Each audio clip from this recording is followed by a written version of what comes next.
Somali civilization. It is a reminder that the history of this region goes back millions of years and provides a valuable context for understanding the rich cultural heritage of modern-day Somalia. As we continue our journey through time, we move to the Paleolithic period, which lasted from around 30,000 to 10,000 BCE. During this period, early humans lived in caves and rock shelters throughout Somalia, with some notable locations including Dambalin in the northeast and Istoks in the south. Dambalin is a complex of caves located in the Sanad region of Somaliland near the town of Dahar. It is known for its rock art, which dates back to the Neolithic and Paleolithic periods. The paintings feature images of animals such as giraffes, elephants, and antelopes, as well as human figures and geometric patterns. Early humans may have used this site as a shelter and created the rock art as a form of communication or expression. Moving south to Istoks, we find a site located near the town of Baido. This site contains evidence of hunting and gathering by early humans, including animal bones and stone tools.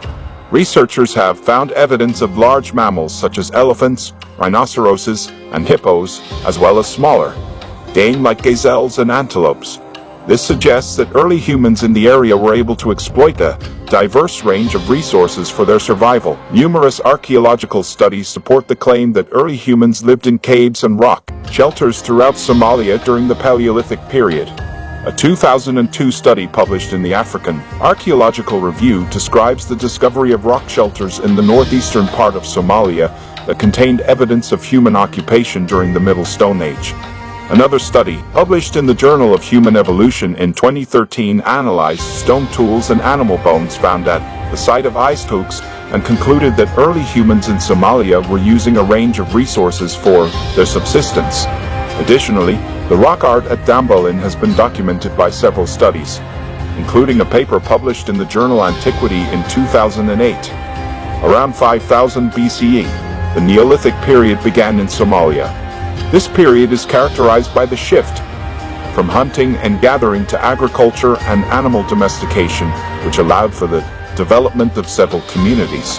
One of the most significant advancements during this period was the invention of pottery, which was used for storing, cooking, and serving food and liquids.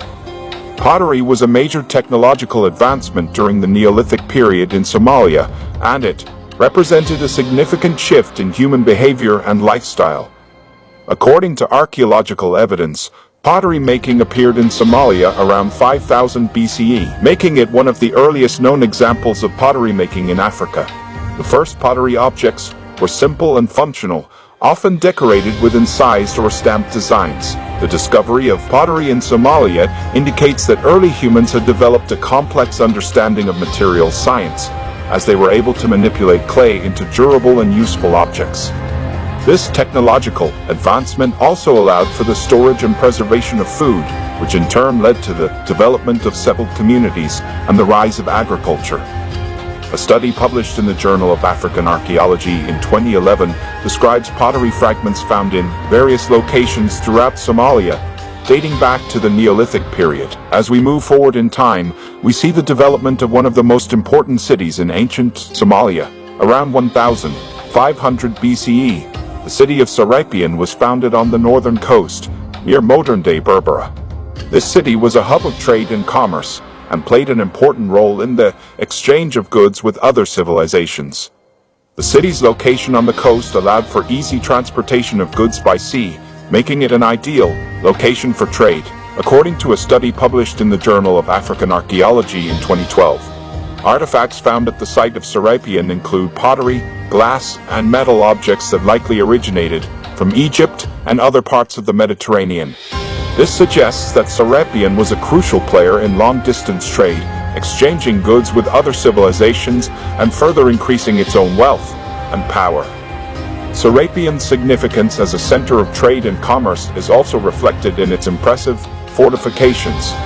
Massive stone walls and towers were built to protect the city and its inhabitants from potential attacks, a testament to the city's importance and wealth.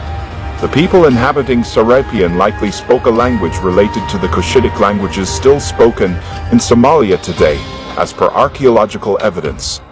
This indicates a continuity in language and culture that has persisted throughout Somalia's long and complex history.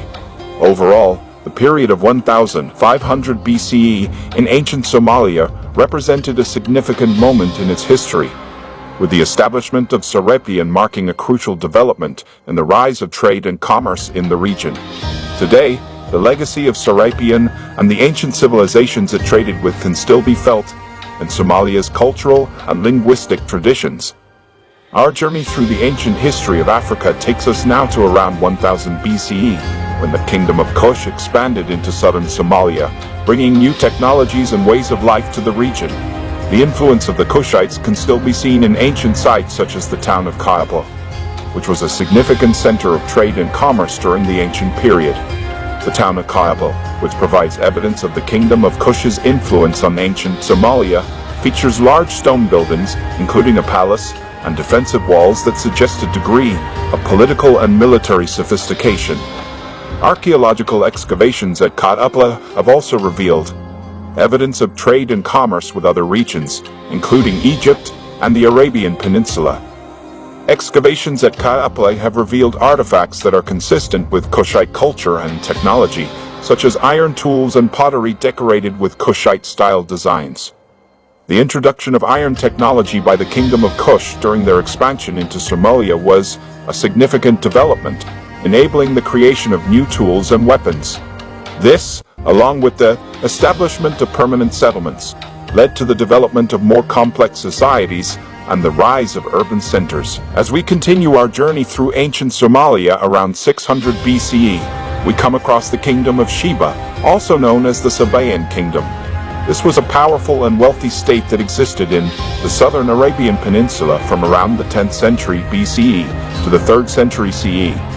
It's famous for its legendary queen, the Queen of Sheba, who is said to have visited King Solomon in Jerusalem. The Kingdom of Sheba had a significant influence on the Horn of Africa, particularly on the ancient region of Punt, which encompassed modern-day Somalia and parts of Ethiopia, Eritrea, and Djibouti. This influence was due to the trading relationships that the Kingdom of Sheba established with the Horn. Frankincense and myrrh were highly prized commodities in ancient times, and they were used for a variety of purposes, including religious rituals, perfumes, and medicines. The ancient port city of Mozalan, located near modern-day Hafun in northeastern Somalia, is believed to have been a key center of trade for these goods. It's mentioned in ancient Greek and Roman texts as an important trading center for spices, incense, and other exotic goods.